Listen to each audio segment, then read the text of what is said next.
میں نے فوراً سے کہہ دیا، میں نے کہا بابا مجھے ابھی شادی نہیں کرنی، مجھے ابھی ڈاکٹر بننا ہے۔ میرے چچا بڑے غصے سے مجھے دیکھ رہے تھے، وہ کہنے لگے ہمارے گھر کی لڑکیاں ایسے معاملات میں نہیں بولتی، تم سے پوچھ کر تمہاری شادی نہیں کریں گے۔ بابا کہنے لگے ہانیہ تم چپ رہو۔ پھر میرے چچا سے کہنے لگے کیا وہ لوگ چند سال کا انتظار کر سکتے ہیں؟ میری بھی خواہش ہے کہ میری بیٹی MBBS کر لے۔ چچا کہنے لگے ہاں ہاں انہیں کوئی اعتراض نہیں ہوگا، ہم ابھی ان کا نکاح کر دیتے ہیں، پھر یہ آرام سے اپنا MBBS مکمل کر لے اور پھر اس کے بعد ہم رخصتی کر دیں گے۔ یہ سن کر میری جان نکلی تھی، میں نے کھانا بڑی مشکل سے ختم کیا اور اپنے کمرے میں آ گئی۔ میں نے سب سے پہلے کال داؤد کو کی تھی، روتے ہوئے اسے بتایا تو وہ کہنے لگا ایسے کیسے رشتہ کر سکتے ہیں، ابھی تمہاری عمر کیا ہے، ابھی تو تم نے میڈیکل کے پیپر نہیں دیے، کیا تمہارے باپ اور چچا کا دماغ خراب ہو گیا؟ میں نے کہا میں کچھ نہیں جانتی، مجھے پتا ہے چچا میرا نکاح کروا دیں گے، انہیں شک ہو گیا ہے۔ میرے بابا کئی بار رات کو میرے کمرے میں آتے ہیں، دروازہ کھول کھول کر مجھے دیکھتے ہیں۔ تمہاری امی نے اچھا نہیں کیا داؤد، انہیں شک ہو گیا ہے۔ وہ کہنے لگا کل شام کو میری ماں اور میرا باپ تمہارا رشتہ لے کر آئیں گے، ہانیہ تم ان کے سامنے اس بار نہ ڈرو گی نہ انکار کرو گی۔ میں نے کہا تم پاگل تو نہیں ہو گئے، تمہارے ماں باپ کبھی نہیں آئیں گے۔ وہ کہنے لگا کہ وہ ضرور آئیں گے، میں انہیں اتنا مجبور کر دوں گا، اپنے ماں باپ کے آنے کی گارنٹی میں لیتا ہوں، لیکن ان کے سامنے اقرار کرنے کی گارنٹی تم مجھے دو۔ میں تو یوں تھی کہ جیسے کاٹو تو لہو نہ نکلے۔ میں نے کہا مجھے ڈر لگ رہا ہے، تو وہ کہنے لگا خدا کے لیے بس ایک بار سب کے سامنے کہہ دو کہ تم مجھ سے شادی کرنا چاہتی ہو، میں تو وہ کچھ بھی نہیں ہونے دوں گا۔ میں بے حد پریشان تھی۔ اس رات اس کے گھر سے بہت شور کی آوازیں آ رہی تھیں، چلانے کی، چیخنے کی۔ میری بہن میرے کمرے میں آ گئی، وہ کہنے لگی مجھے لگ رہا ہے داؤد کے گھر میں چور گھس آیا ہے۔ میں جانتی تھی کہ وہاں کیا ہو رہا ہے۔ میں نے کہا تمہیں کیسے پتا؟ تو وہ کہنے لگی یار بہت شور کی آواز جو آ رہی ہے، چلانے کی آوازیں آ رہی ہیں، کیوں نہ ہم پولیس کو فون کر دیں؟ میں نے کہا تم پاگل تو نہیں ہو گئی، کیوں خواہ مخواہ دوسروں کے معاملات میں پڑنا چاہتی ہو؟ وہ کہنے لگی پتہ نہیں کیوں لیکن مجھے بہت ڈر لگ رہا ہے، مجھے سچ بتاؤ کہ سچ میں تمہارا داؤد کے ساتھ کوئی چکر تو نہیں؟ میں نے کہا مجھے نہیں پتا، مجھ سے الٹی سیدھے سوال مت کرو۔ تو وہ کہنے لگی ہانیہ مجھے لگ رہا ہے کچھ ہو جائے گا، ان کے گھر سے پہلے کبھی ایسی آوازیں نہیں آئیں اور اس بار تو مجھے چکر ہی کچھ اور لگ رہا ہے، کیونکہ داؤد کے کمرے میں ہی شور کی آوازیں آ رہی ہیں۔ اس کے والد اس وقت بہت چیخ رہے تھے، کچھ تو ہو رہا ہے ان کے گھر میں۔ میں چپ تھی، ویسے ہی بیڈ پر بیٹھی رہی، کسی بے جان مجسمے کی طرح وہ میرے پاس بیٹھ گئی اور کہنے لگی کیا بات ہے، تم اتنی گمسم کیوں بیٹھی ہو؟ تمہیں تو بڑا تجسس ہوتا ہے، اگر کسی گھر کوئی بھی لڑائی جھگڑا ہوتا ہے تو تم تو کان لگائے بیٹھی رہتی ہو۔ میں نے کہا پلیز کچھ دیر کے لیے چپ ہو سکتی ہو؟ میرا دل کی جان نکل رہی تھی، میں ماہی بے آب کی طرح مچل رہی تھی جب اچانک سے چھناک سے شیشہ ٹوٹنے کی آواز بے ساختہ میں اور میری بہن اٹھ کر اسی کمرے کی طرف آ گئے تھے جس کے برابر میں داؤد کا کمرہ تھا۔ میں فٹافٹ سے گیلری میں گئی، وہ شاید غصے میں اس قدر پاگل ہو چکا تھا کہ اپنا سر اس نے گیلری کے شیشے کے دروازے پہ زور سے مارا تھا۔ یہ دیکھ کر اس کی ماں کی چیخنے کی آوازیں سنائی دی تھی۔ وہ کہنے لگی داؤد کیا پاگل ہو گئے ہو تم؟ تو وہ کہنے لگا ہاں ہو گیا ہوں، ہاں پاگل کر دیا ہے مجھے آپ لوگوں کی نفرتوں نے، میں نہیں جھیل سکتا یہ نفرتیں۔ امی میں آپ سے سچ کہہ رہا ہوں، اگر کل شام 5 بجے تک آپ لوگ ہانیہ کے گھر رشتہ لے کر نہیں گئے تو میں اپنے آپ کو ختم کر لوں گا، میں اپنی جان لے لوں گا۔ یہ سن کر میری بہن مجھے دیکھنے لگ گئی تھی، وہ کہنے لگی یہ کیا کہہ رہا ہے، یہ تو پاگل نہیں ہو گیا؟ اس کی یہ بات سن کر اس کے والد کہنے لگے کہ میں تمہارا کل اپنے ہاتھوں سے گلا گھونٹ دوں گا۔ وہ کہنے لگا ٹھیک ہے۔ اس نے اپنے باپ کے ہاتھ پکڑے اور اپنے گلے پر رکھ کر دبانے لگا۔ میری جان نکلی تھی یہ سب دیکھ کر۔ وہ کہنے لگا دبائے گلا، جان سے مار ڈالے مجھے۔ اس کے سر سے خون بہہ رہا تھا، پورے کانچ اس کے کمرے میں پھیلے ہوئے تھے، کچھ گیلری میں بھی تھے۔ اس کے والد نے فوراً سے اپنے ہاتھ اس کے گلے سے پیچھے کیا تھا۔ وہ کہنے لگا بابا میں مر جاؤں گا اس کے بغیر، آپ کو سمجھ کیوں نہیں آ رہی؟ جب مر جاؤں گا تب یقین آئے گا آپ کو۔ پھر اس نے کانچ کا ٹکڑا اپنی کلائی پر رکھ لیا۔ اس کے ماں باپ کی جان پہ بنی تھی، جان پر تو میری بھی بن گئی تھی۔ میں مٹھیاں بھیجے یہ سب دیکھ رہی تھی۔ اس کے والد کہنے لگے داؤد تم پاگل ہو گئے ہو، تمہارا دماغ خراب ہو گیا ہے، یہ کانچ پیچھے کرو، پاگل ہو گئے ہو کیا، مر جاؤ گے تم؟ وہ کہنے لگا آپ جائیں گے یا نہیں بابا؟ اگر اس کا کسی اور سے نکاح ہوا تو یاد رکھیے گا آپ میرا مرا منہ دیکھیں گے۔ وہ مجھے بتاؤ آپ جائیں گے کہ نہیں؟ اس کے ماں باپ اسے یوں دیکھ رہے تھے جیسے بے بس ہو چکے تھے۔ وہ کہنے لگے کہ ٹھیک ہے ہم جائیں گے، لیکن ہم جانتے ہیں کہ وہاں جا کر کیا ملے گا، صرف ذلت اور انکار۔ تو وہ کہنے لگا آپ مجھے اپنا فیصلہ سنائیں۔ تو اس کا باپ کہنے لگا ٹھیک ہے میں چلا جاؤں گا، تمہاری خاطر میں یہ بھی کر گزروں گا، لیکن اگر انہوں نے انکار کیا تو پھر تم ضد نہیں کرو گے؟ وہ کہنے لگا اگر ہانیہ نے اقرار کر دیا تو آپ میرا ساتھ دیں گے؟ میری ماں کہنے لگی وہ لڑکی ڈرپوک ہے، وہ کبھی بھی تمہارا ساتھ نہیں دے گی، تمہیں وہاں جا کر مارے گی جہاں پانی بھی پینے کے لیے نہیں ہوگا۔ تمہیں سمجھ کیوں نہیں آ رہا؟ وہ بدلہ لے رہی ہے تم سے، وہ تم سے محبت نہیں کرتی، میں سب دیکھ چکی ہوں، اس کی آنکھوں میں خوف، اس کے اپنے گھر والوں کے سامنے جان نکلتی ہے، وہ کچھ نہیں کر سکتی تمہارے لیے، تم کیوں اس کی خاطر اپنی جان لے رہے ہو؟ وہ کہنے لگا امی وہ مجھ سے محبت کرتی ہے اور میرا ساتھ بھی دے گی۔ میری بہن نے میری کلائی پکڑی اور مجھے کمرے میں لے آئی۔ وہ کہنے لگی یہ سب کیا تھا؟ تم تو کہتی تھی کہ تمہیں کچھ نہیں پتہ۔ میں نے کہا یہ سچ ہے، میں داؤد سے محبت کرتی ہوں۔ وہ کہنے لگی تمہارا دماغ خراب ہو گیا، دیکھو تم سمجھ نہیں رہی ہو، ابا اس بات پر آمادہ نہیں ہوں گے، نہ ہی چچا، تم انکار کر دو ورنہ یقین مانو ہانیہ وہ آگ لگے گی کہ بجھائے نہیں بجھے گی۔ میں نے کہا کہ وہ میرے لیے اتنا کچھ کر سکتا ہے، اپنی جان دے سکتا ہے، تو کیا میں چپ رہوں گی؟ نہیں، اب میں چپ نہیں رہوں گی۔ تو وہ کہنے لگی تو کیا کرو گی؟ ماں باپ کی عزت کا جنازہ نکال دو گی؟ میں نے کہا ماں باپ کو بے عزت کیوں کرنا ہے؟ قصور چچا کا تھا، اس کی پھپھو کا تھا، میرا نہیں ہے، سزا میں اور داؤد کیوں بھگتے؟ تو وہ کہنے لگی تمہارا دماغ خراب ہو گیا ہے پاگل لڑکی، اول تو ابا کبھی نہیں مانیں گے، سمجھی نہ، اور بالفرض اگر مان بھی جائیں تو تمہیں کیا لگتا ہے یہ لوگ تمہیں شادی کے بعد عزت دیں گے؟ تمہیں سر آنکھوں پر اٹھائیں گے؟ یہ جو داؤد ہے نا، اس کے سر پر اس وقت صرف تمہاری محبت کا غصہ ہے، اور ایسے بھوت شادی کے چند دن بعد اتر جاتے ہیں، پھر یہ بھی وہی کرے گا جو اس کے ماں باپ کہیں گے، تمہاری زندگی جہنم بن کر رہ جائے گی۔ ہانیہ پلیز جذبات میں آ کے غلط قدم مت اٹھاؤ، لیکن اس وقت تو میرے سر پر بھی داؤد کی محبت کا بھوت سوار ہو چکا تھا، مجھے کچھ بھی سمجھ نہیں آ رہی تھی، ایسا لگ رہا تھا کہ بس وہ جو کر رہا ہے ٹھیک کر رہا ہے، جو میں کروں گی وہ بھی ٹھیک ہی کروں گی۔ میں بھی بغاوت پر اتر آئی تھی۔ وہ کہنے لگی کہ تم کرو سب کے سامنے ہاں، پھر شاید تمہیں اندازہ نہیں ہے کہ تمہارے ساتھ کیا ہوگا۔ جانتی ہو نا اس دن بابا کیا کہہ رہے تھے ان لوگوں کو کہ وہ تمہیں گولی مار دیں گے؟ میں نے کہا تو کیا کروں؟ اگر یہ سب کچھ کر کے اس کی نفرت کو یوں ہی تسکین ملنی ہے تو ٹھیک ہے، وہ مجھے مار ڈالے۔ میری باتیں سن کر وہ کہنے لگی تم اچھا نہیں کر رہی۔ میں نے کوئی جواب نہیں دیا اور اٹھ کر اپنے کمرے میں آ کر لیٹ گئی، اپنے آپ کو کل کے لیے تیار کرنے لگی تھی۔ میری بہن صبح سے ہی بے حد پریشان تھی، وہ مجھے بھی کئی بار سمجھا چکی تھی کہ ایسا کوئی بھی قدم مت اٹھانا جو ماں باپ کی عزت کو برباد کر دے، لیکن میں نے کچھ بھی نہ سوچا نہ سمجھا۔ اگلے روز 5 بجے جب داؤد کے والد اور والدہ گھر آئے تو میرے باپ اور چچا چچی، والدہ سبھی غصے میں بیٹھے تھے۔ وہ کہنے لگے اب کیوں آئے ہیں آپ لوگ یہاں پر؟ تو داؤد کے والد نظر جھکائے بیٹھے تھے۔ وہ کہنے لگے میرے بیٹے نے مجھے مجبور کر دیا، ورنہ میں کبھی بھی تمہارے گھر پہ قدم نہیں رکھتا۔ بہت بڑا سانیہ ہمارے گھر میں ہوا تھا صرف تمہارے بھائی کی وجہ سے۔ میرے والد نے مٹھیاں غصے سے بھیجی۔ وہ کہنے لگے پھر وہی بکواس کرنے آئے ہو تم لوگ؟ تو وہ کہنے لگے نہیں، میں وہ سب کچھ فراموش کر کے بحالت مجبوری اپنے بیٹی کی وجہ سے یہاں بیٹھا ہوں، تمہاری بیٹی کا رشتہ مانگنے آیا ہوں۔ کہو تو تمہارے سامنے ہاتھ جوڑ لیتا ہوں کہ خدا کے لیے اپنی بیٹی کا رشتہ میرے بیٹے کے ساتھ طے کر دو۔ میرا باپ کہنے لگا اٹھو اور دفع ہو جاؤ یہاں سے، تمہارا آوارہ بیٹا یہ سوچ بھی کیسے سکتا ہے کہ میں اپنی بیٹی کا رشتہ اسے دوں گا؟ میری بیٹی خیرات کا سامان نہیں ہے جو دشمنوں کو اٹھا کر دے دوں۔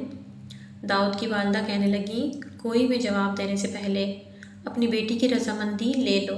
تو وہ کہنے لگا اس دن جب جواب نہیں سنا تھا ہانیہ کا تسلی نہیں ہوئی تھی؟ تو وہ کہنے لگی آج پھر ہمارے سامنے اس سے پوچھ لو کیا کہتی ہے، اگر وہ انکار کرتی ہے تو اسے کہو کہ داؤد کو فون کرے اور کہے کہ وہ انکار کر رہی ہے، وہ اس کے ساتھ شادی نہیں کرنا چاہتی، ہم چلے جائیں گے۔ میرے والد کہنے لگے اس کا داؤد سے کوئی تعلق نہیں۔ داؤد کے والد کہنے لگے پھر بھی بلاؤ ہانیہ کو ہمارے سامنے، اس سے پوچھو، اگر وہ انکار کرے گی تو ٹھیک ہے، میں ابھی داؤد کو فون کروں گا، وہ فون پر اسے انکار کرے اور کہے کہ وہ شادی نہیں کرنا چاہتی، اور اگر اس نے انکار نہیں کیا تو شمشاد، تو پھر تمہیں اپنی بیٹی کا رشتہ میرے بیٹے سے طے کرنا پڑے گا۔ تم اس کے ساتھ کوئی بھی زور زبردستی نہیں کرو گے۔ میرے بابا کہنے لگے میری بیٹی انکار کر دے گی۔ وہ کہنے لگا اگر اس نے انکار نہ کیا تو کیا کرو گے؟ تو وہ کہنے لگے تب بھی میں تمہارے بیٹے کے ساتھ اس کی شادی نہیں کروں گا۔ پھر چلا کر میرے باپ نے مجھے پکارا تھا۔ میرا دل بری طرح سے کانپا تھا۔ میری بہن کہنے لگی ہانیہ خدا کے لیے انکار کر دینا۔ میں خاموشی سے سیڑھیاں اتر کر اپنے باپ کے سامنے کھڑی ہو گئی۔ وہ کہنے لگے جواب دو ان کو، ان کی ساری خوش فہمیاں ختم کر دو، انہیں بتا دو کہ تم ان کے بیٹے سے نفرت کرتی ہو۔ میں نے کہا بابا آپ ہاں کر دیں، میں داؤد سے محبت کرتی ہوں۔ میری بات سن کر میرے باپ نے ایک زوردار تھپڑ میرے منہ پہ مارا تھا۔ میں فرش پہ جا گری تھی۔ میرے چچا کہنے لگے دیکھ لیا آپ نے، بڑا مان تھا آپ کو اپنی بیٹی پر۔ میں نے آپ سے کہا تھا بھائی صاحب، میں نے اس لڑکی کو خود پارک میں دیکھا ہے، یہ اس لڑکے کے سامنے بیٹھی تھی اور اسے اشارے کر رہی تھی۔ جیسے ہی رشتے کی بات میں نے چھیڑی دیکھ لیا آپ نے، اپنی بیٹی کی زبان دیکھ لی۔ داؤد کے والد کھڑے ہو کر کہنے لگے شمشاد سن لیا تم نے اپنی بیٹی کا جواب، اس لیے میں بھی کبھی تمہاری بیٹی سے رشتہ نہیں کرنا چاہتا تھا۔ جب جب تمہاری بیٹی کو دیکھوں گا تو مجھے اپنی بہن کی بہت یاد آئے گی، لیکن مجبور ہوں اپنے بیٹے کے ہاتھوں۔ میرے خیال سے تم بھی مجبور ہو جاؤ گے اپنی بیٹی کے ہاتھوں۔ جب مجبور ہو جاؤ تو مجھے فون کر دینا، میں تمہاری بیٹی کو اپنے بیٹے کے نام کی انگوٹھی پہنانے کے لیے آ جاؤں گا۔ یہ کہہ کر وہ دونوں جا چکے تھے۔ میرے باپ نے مجھے بالوں سے پکڑا اور کہنے لگے کمینی ذلیل، تم نے میری عزت تو کوڑی کی کر کے رکھ دی، میں تمہیں جان سے مار ڈالوں گا۔ یہ کہہ کر انہوں نے میرا گلا دبانا شروع کر دیا۔ میری والدہ میری بہن میرے باپ کے پاس آ گئی اور کہنے لگی چھوڑیں، ایسے ہی پاگل ہو گئی ہے اس لڑکے نے اس کو محبت کے جال میں پھنسایا ہے۔ بابا آپ کو پتہ ہی ایسی نہیں ہے۔ بہت مشکل سے میرے باپ نے میرا گلا چھوڑا تھا، بری طرح سے میرا سانس پھول رہا تھا۔ وہ کہنے لگے کہ لے جاؤ اس کو یہاں سے۔ پھر میرے چچا سے کہنے لگے تم کل ہی لوگوں کو بلاؤ، میں کل ہی اس کا نکاح کر دوں گا اور رخصتی بھی کر دوں گا۔ یہ سن کر میں رونے لگی۔ میں نے کہا میں مر جاؤں گی اس کے بغیر بابا، میں کسی اور سے نکاح نہیں کروں گی۔ تو میرا باپ کہنے لگا کہ نکاح نہیں کرو گی تو مجھے مرا ہوا دیکھو گی، فیصلہ تمہارے ہاتھ میں ہے۔ میں اپنے کمرے میں جانے لگی تو میرے باپ نے کہا فائزہ اس کے کمرے سے اس کا موبائل لا کر مجھے دے دو۔ میری بڑی بہن نے میرا موبائل میرے والد کو دے دیا، خاموشی سے اپنے کمرے میں جا کے بیٹھ گئی۔ وہ کہنے لگی تم پاگل ہو گئی ہو کیا؟ کیوں چاہتی ہو کہ یہاں فون خراب ہو جائے؟ میں نے کہا بابا کو بولو مجھے مار ڈالیں، لیکن میں بے وفائی نہیں کر سکتی۔ وہ کہنے لگی کہ دیکھو یہ سب وقتی چیزیں ہوتی ہیں، ایسی محبت کا کوئی فائدہ نہیں ہوتا، صرف نقصان ہوتا ہے۔ تم نے کیوں اس کے ساتھ ایسا چکر چلایا ہے؟ تم کیا جانتی نہیں تھی کہ ہمارے ہاں دشمنی ہے؟ میں نے کہا محبت دشمنی دیکھ کر ہوتی تو تمہارے سر کی قسم میں اسے محبت نہ کرتی، لیکن محبت یہ سب کچھ نہیں دیکھتی، بس ہو جاتی ہے۔ میں نے کہا میرا ایک کام کرو گی؟ تو وہ کہنے لگی اب کیا کرنا ہے؟ میں نے کہا بس صرف ایک بار میرا ساتھ دے دو، داؤد تک یہ پیغام پہنچا دو کہ کل میرا نکاح ہو رہا ہے۔ وہ کہنے لگی میں پاگل نہیں ہوں کہ دوسروں کی باتیں پہنچاؤں۔ میں نے کہا میں زہر کھا لوں گی۔ یہ سن کر میری بہن پریشان تھی۔ وہ کہنے لگی تمہارا دماغ کیوں ٹھیک نہیں ہو رہا؟ تمہیں کیوں سمجھ نہیں آ رہی؟ میں نے کہا میں سچ میں زہر کھا لوں گی، بس ایک بار اسے یہ بتا دو کہ میرے بابا میرا زبردستی نکاح کر رہے ہیں۔ میری بہن کہنے لگی اچھا ٹھیک ہے۔ میں نے کہا ابھی میرے سامنے تم بس گیلری سے جا کر داؤد سے کہنا وہ آ جائے گا، اسے بس میرا پیغام دے دو، میں تمہاری آسان مند رہوں گی۔ کچھ دیر وہ سوچتی رہی، پھر اٹھ کر چلی گئی۔ تھوڑی دیر بعد آئی تو میں نے کہا کیا کہا تم نے اسے؟ تو وہ کہنے لگی کہ کہہ دیا اس سے، لیکن تم اچھا نہیں کر رہی۔ میں نے کہا اس نے کیا کہا؟ تو وہ کہنے لگی اس نے کیا کہنا ہے، دھمکیاں دے رہا تھا کہ آگ لگا دوں گا۔ ہانیہ تم اچھا نہیں کر رہی، وہ ایک اب نارمل اور جنونی قسم کا لڑکا ہے، جتنی محبت آج تمہارے لیے دکھا رہا ہے نا، کل کو یہ سارے محبت بھول جائے گا۔ اس وقت اس کے سر پر جنون سوار ہے، وہ نارمل نہیں ہے، تم سے کبھی بھی نارمل محبت نہیں کرے گا، تم بہت پچھتاؤ گی۔ میں نے بہت لڑکیوں کو روتے اور پچھتاتے دیکھا ہے۔ جذباتی فیصلہ مت کرو۔ اگلے روز صبح داؤد میرے گھر کے باہر چلا رہا تھا۔ وہ کہہ رہا تھا آپ لوگ زبردستی ہانیہ کا نکاح نہیں کر سکتے۔ یہ سن کر میرے چچا میرے والد گھر سے باہر نکل گئے اور اسے بہت مارا۔ میں بھاگ کر دروازے سے باہر آئی تھی، میں نے اپنے باپ کے پاؤں پکڑ لیے۔ میں نے کہا خدا کے لیے چھوڑ دے اسے۔ داؤد کے والد بھی آ گئے۔ لڑائی جھگڑا بہت زیادہ بڑھ گیا تھا، یہاں تک کہ پولیس آ گئی اور میرے باپ اور چچا کو پکڑ کر لے گئی۔